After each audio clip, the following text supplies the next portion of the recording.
Hey, this is Egged. I hope you enjoyed that little animation. I hope you now also enjoy this brief tutorial on Risk of Rain. This guide is really just here to give an understanding to people who don't usually play roguelikes, or who want to understand some quick strategies relative to Risk of Rain.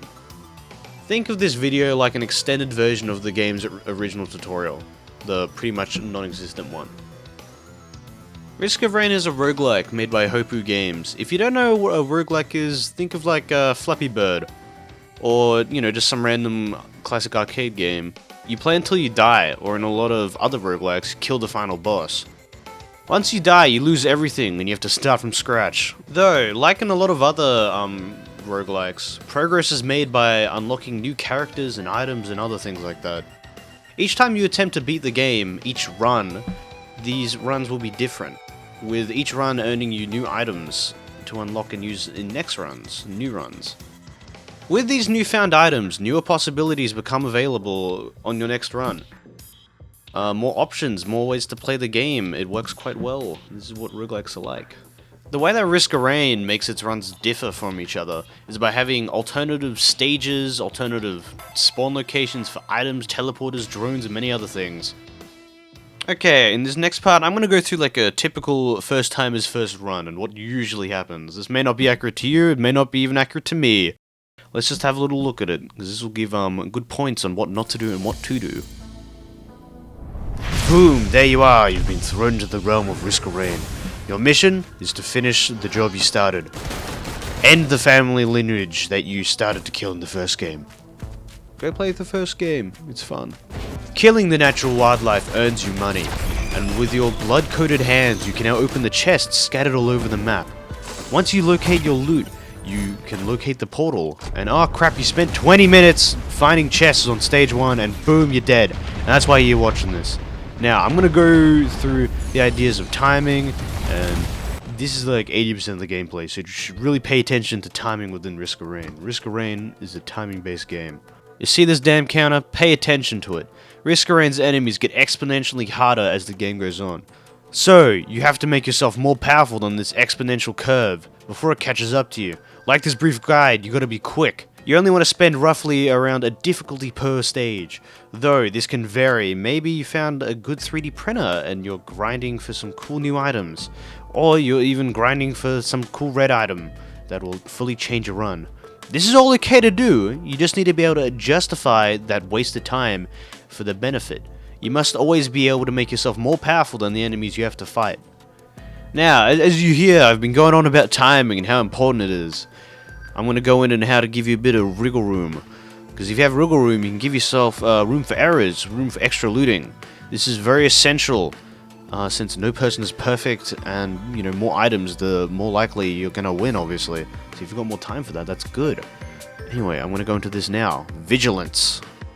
Being vigilant in Risk of Rain is about paying attention to your surroundings, paying attention to your money, and paying attention to time and monsters.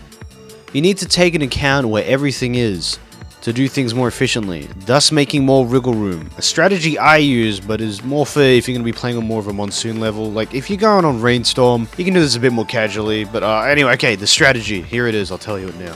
You need to mentally figure out how to clear a stage before you do it. Try to be a step ahead at all times. You need to map out where chests are and when you're going to grab them. If you're going to get them along the path of the teleporter or get them after the teleporter, man. Take mental notes on how much money you're earning, where monsters are, you know, all the same things I just said before. But most importantly, find out where the teleporter is. This is a very crucial point in calculating all this. What's good to get, what's not good to get. Big tip that a lot of new players often don't realize is that the big stinking red sparkles that you see here and there, they're actually around the teleporter. Those big red sparkles, they help you find it. You can usually see them from far away, and if you can't see them, then it's probably in some annoying place, but you usually start to remember these annoying locations for the portals as you start playing. I think of it as like a very negative reinforcement type thing. You remember where the annoying portals are because of that. Well, that's my logic at least. Pretty much, if you can't see it easily, try to go look in the BS spots for the portal. There is also online images for portal locations, but I didn't mention that. because you're not always going to have a cheat sheet on hand. You know, if you're playing multiplayer, you're not going to be able to Google that quickly. And, you know, come on, man, you're not downloading that to computer, are you? Come on, play the game properly. Now, okay, now that you have the information of where the portal is and, you know, you've paid attention to where chests are, you need to use that information and try to now not make any back and forwards trips. You should always make one trip. You know, this can be done by leaving faraway chests that is going to take too long to get to. You know, it's all the same stuff I said before, just timing and spending your money as you should.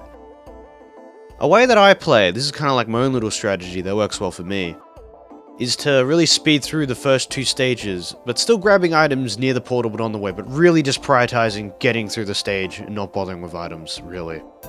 Then, in the remaining 3 stages, you can start spending a bit more, as in, generally, the last couple of 3 stages will have a lot more items than the first 2 anyway, so it kind of balances out pretty well that way.